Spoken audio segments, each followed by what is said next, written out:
मान लीजिए कि प्लांट ना रहे, प्लांट मान लीजिए सब खत्म, धरती से ए टू जेड खत्म हो गया, तो ऑक्सीजन का जो फॉर्मेशन हो रहा था वो कौन करेगा ऑक्सीजन का फॉर्मेशन?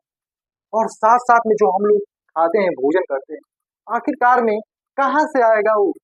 कहाँ से आएगा? हम लोग प्लांट ही से, तो हम लोग तो पौधे से ही अपने भोजन को बनाते हैं। हेलो, नमस्ते, प्रणाम, गुड मॉर्निंग, कैसे हैं आप सभी लोग? एक बार बहुत बहुत स्वागत है आप सभी को आपके अपने चैनल बाय वाला राम पे। तो आज के इस वीडियो में हम लोग एक बहुत ही रोचक टॉपिक के बारे में बात करने वाले हैं। किस चीज के बारे में बात करने वाले हैं भाई? हम लोगों ने एनिमल्स को भोजन करते हुए देखा है, हम लोग मानव को भी भोजन करते हुए देखा है। क्या हमने कभी इस चीज के बारे में सोचा है कि जो पौधे होते हैं, जो वृक्ष होती हैं, वो भी कभी भोजन करते हैं या वो अपने लिए भोजन बनाते हैं, या कोई उसको बना के खुद ही देता है? लेकिन ऐसा नहीं है, जो वृक्ष है, जो प्लांट है, वो अपना भोजन खुद ही बना देते हैं, वो किसी के ऊपर डिपेंड नहीं रहते। तो आज हम उसी के बारे में चर्चा करने वाले हैं, किसके बारे में? कि जो पौधे होते हैं वो कैसे अपने भोजन को बनाते हैं, किस तरीके से बनाते हैं। तो आइए आज इसी के ऊपर चर्चा और बात विचार को करते हैं। तो आज हम लोग बेसिकली बात करने वाले हैं फोटोसिंथेसिस के बारे में भैया, यानी कि प्रकाश संश्लेषण के बारे में हम लोग बात करेंगे। किसके बारे में बात करेंगे? प्रकाश संश्लेषण के बारे में बात करेंगे। तो आप लोगों ने छोटे क्लासों में प्रकाश संश्लेषण के बारे में पढ़ा होगा और थोड़ा बहुत जानते भी होंगे। अगर नहीं जानते हैं तो यहाँ पे आप लोग जान जाएंगे। तो चलिए अब हम लोग शुरू करते हैं प्रकाश संश्लेषण के बारे में, जिसे हम लोग फोटोसिंथेसिस के नाम से भी जानते हैं। जो फोटोसिंथेसिस है, ये मेनली दो वर्ड से मिलके बना है। पहला फोटो, दूसरा सिंथेसिस। फोटो मतलब होता है प्रकाश, सिंथेसिस मतलब उसको बनाना या संश्लेषण करना। अब कितने लोगों के मन में आएगा फोटो? फोटो मैंने बोल दिया है, यानी कि हम लोग की पिक्चर, यानी कि हम लोग की सेल्फी फोटो की हम बात नहीं कर रहे हैं। यहाँ पे हम बात कर रहे हैं फोटो मतलब प्रकाश, लाइट, सूर्य के प्रकाश के बारे में बात कर रहे हैं भाई। हम लोग अपने फोटो के बारे में बात नहीं कर रहे हैं। सिंथेसिस मतलब होता है संश्लेषण करना या उसको बनाना। यानी कि 100 की अगर सीधी बात किया जाए तो यहाँ से प्रकाश से क्या हो रहा है? प्रकाश संश्लेषण करके फूड को बनाया जा रहा है। किसके द्वारा? प्लांट के द्वारा। हम लोग भी बना सकते हैं क्या? हम लोग नहीं बना सकते हैं, क्योंकि हम लोग में पिगमेंट ही नहीं है, तो बनाएंगे कैसे? हम लोग तो थोड़ा सा धूप में निकल जाएंगे तो ऐसा लगता है कि शरीर ही जल जाता है, मतलब थोड़ा सा सावले होने लगते हैं। तो आज इसी के बारे में हम लोग चर्चा करेंगे। तो प्रकाश संश्लेषण करने के लिए प्लांट को कुछ रॉ मटेरियल की जरूरत पड़ती है। जैसे क्या? जैसे सनलाइट हो गया, दूसरा हो गया CO2, तीसरा हो गया H2O, यानी कि वाटर, कार्बन डाइऑक्साइड, सनलाइट, और एक बहुत ही एसेंशियल चीज, बहुत ही महत्वपूर्ण चीज, जिसे हम लोग क्या बोलते हैं? क्लोरोफिल। क्लोरोफिल बहुत ज्यादा जरूरी होता है, किसके लिए? प्रकाश संश्लेषण के लिए। तो आइए अब हम लोग इसी के ऊपर चर्चा और बात विचार करते हैं बाबू। तो क्या होता है? प्रकाश संश्लेषण करने के लिए सबसे पहले प्लांट, पौधा क्या करता है? सूर्य से प्रकाश की ऊर्जा को लेता है, यानी कि सनलाइट को लेता है। और CO2, CO2 क्या करता है? इन्वायरमेंट से, जो हम लोग उसमें मार गंदगी फैलाए हुए हैं ना वातावरण में, CO2 का, उसी चीज को क्या करता है? प्लांट लेता है। और H2O है, यानी कि हाइड्रोजन, जिसे हम लोग पानी भी बोलते हैं। पानी कहाँ से लेता है?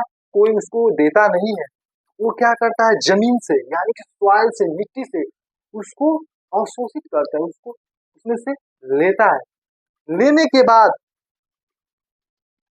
क्लोरोफिल के प्रेजेंस में और सनलाइट के प्रेजेंस में वो क्या करता है?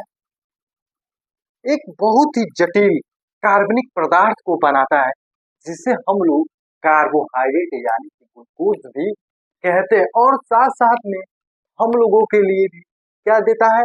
O2 देता है, यानी कि ऑक्सीजन, जिसे हम लोग प्राण वायु कहते हैं। ये इतना ईमानदार है वृक्ष कि खाना तो बनाता है ये अपने लिए, लेकिन गिफ्ट में हम लोग को क्या दे जाता है? O2, जिससे हम लोग O2 लेके अपने जीवन को जीते हैं। हम लोग जब खाना बनाते हैं तो क्या करते हैं? बाहर कार्बन डाइऑक्साइड छोड़ते हैं, या हम लोग गैस पे बनाए या चूल्हे पे बनाए, क्या करते हैं? CO2 छोड़ते हैं। ये उसी CO2 को लेके और अपने लिए भोजन बनाता है, उसी CO2 को कन्वर्ट करता है, तो वो कन्वर्ट करता है O2 में, यानी कि ऑक्सीजन में करता है। यहाँ लोग यहाँ डायग्राम में या पिक्चर में देख रहे होंगे, यहाँ पे एक हरा भरा पौधा है। ये सूखा हुआ पौधा नहीं है, इसके पास मैंने पत्ती बना रखा है। ये क्या करता है? फोटोसिंथेसिस के दरमियान, यानी कि प्रकाश संश्लेषण के समय सन से, यानी कि जो सूर्य है उससे प्रकाश को लेता है और वातावरण से कार्बन डाइऑक्साइड को लेता है, और वाटर को क्या करता है? जमीन से, यानी कि सॉइल से अवशोषित करता है, यानी कि उससे लेता है। और ये सब लेने के बाद क्लोरोफिल के उपस्थिति में ये क्या करता है? अपने लिए कार्बोहाइड्रेट का फॉर्मेशन करता है, यानी कि कार्बोहाइड्रेट बनाता है, जिससे हम लोग ग्लूकोज कहते हैं। और साथ साथ में क्या करता है? ऑक्सीजन भी रिलीज कर रहा है। यहाँ पे क्या कर रहा है? जब अपने लिए कार्बोहाइड्रेट बनाता है तो कहता है भाई कुछ कुछ क्या करे, कुछ एक्स्ट्रा कुछ बनाए, ताकि जो मनुष्य है वो भी अपने जीवन को जी सके। तो क्या करता है? हम लोग के लिए ऑक्सीजन बनाता है, यानी कि ऑक्सीजन एक गिफ्ट में देके जाता है। ये लोग गिफ्ट, और तुम लोग इसको क्या करना? लेना और अपने जीवन को जीना। तो क्या करता है ये सब CO2 H2O को मिला के और सनलाइट क्लोरोफिल के प्रेजेंस में क्या करता है? ग्लूकोज का फॉर्मेशन करता है, यानी कि कार्बोहाइड्रेट का फॉर्मेशन करता है, और साथ साथ में O2 का फॉर्मेशन करता है। अगर हम लोग बात करें कि जो प्लांट है वह एक प्रोड्यूसर है, यानी कि जितने एनिमल्स हैं वो टोटली डिपेंड है किस पे? पौधों पे, यानी कि वो प्लांट पे टोटली डिपेंड है। अगर वो प्लांट, अगर मान लीजिए कि प्लांट ना रहे, प्लांट मान लीजिए सब खत्म, धरती से A to Z खत्म हो गया, तो ऑक्सीजन का जो फॉर्मेशन हो रहा था वो कौन करेगा? ऑक्सीजन का फॉर्मेशन। और साथ साथ में जो हम लोग खाते हैं, भोजन करते हैं, आखिरकार में कहाँ से आएगा वो? कहाँ से आएगा? हम लोग प्लांट ही से, तो हम लोग तो पौधे से ही अपने भोजन को बनाते हैं, और भोजन बनाने के बाद जो ऑक्सीजन जो हम लोग लेते हैं वो पौधे के द्वारा ही बनाया जाता है। तो अगर मान लीजिए अगर सारी दुनिया से पौधा खत्म हो जाए तो हम लोग कैसे जिएंगे? इसलिए जो पौधा होता है वो प्रोड्यूसर होता है, यानी वो प्रोड्यूस करता है, ऑक्सीजन भी प्रोड्यूस करता है, और साथ साथ में हम लोग के लिए भोजन भी प्रोड्यूस करता है, इसको देता है। और साथ साथ में एनिमल्स भी इस चीज को, पौधों को लेते हैं, यानी कि उसको खाते भी हैं और क्या करते हैं? ऑक्सीजन भी लेते हैं। तो जो प्रकाश संश्लेषण है वो मुख्य तौर पे दो चरणों में कंप्लीट होती है, जिससे हम लोग एक को बोलते हैं लाइट रिएक्शन और दूसरे को बोलते हैं डार्क रिएक्शन, जिससे हम लोग केल्विन साइकिल के भी नाम से जानते हैं। तो आइए अब हम उसके बारे में थोड़ा सा चर्चा कर लेते हैं। तो अभी हम लोगों ने बात किया था प्रकाश संश्लेषण के बारे में, यानी कि फोटोसिंथेसिस के बारे में। जो फोटोसिंथेसिस होता है वो मुख्यतः दो चरणों में कंप्लीट होता है। जो दो चरण होता है, जो पहला होता है उसे हम लोग लाइट रिएक्शन यानी कि प्रकाश अभिक्रिया के नाम से जानते हैं, और जो दूसरा होता है वो होता है डार्क रिएक्शन या केल्विन साइकिल, जिसे हम लोग प्रकाश स्वतंत्र अभिक्रिया या अंधकार अभिक्रिया के नाम से जानते हैं। लाइट रिएक्शन में क्या होता है? इस रिएक्शन को करने के लिए क्या होती है? सूर्य के प्रकाश की जरूरत पड़ती है। सूर्य के प्रकाश को लेके जो प्लांट है वो क्या बनाता है? ATP और NADPH का फॉर्मेशन करता है। ये सब जो प्रक्रिया है वो कहाँ होता है? क्लोरोप्लास्ट के थैलेक्टोइड मेम्ब्रेन में होता है। ATP NADPH बनाने के साथ साथ जो पौधा है वो क्या रिलीज करता है? O2 रिलीज करता है। कहाँ? वातावरण में।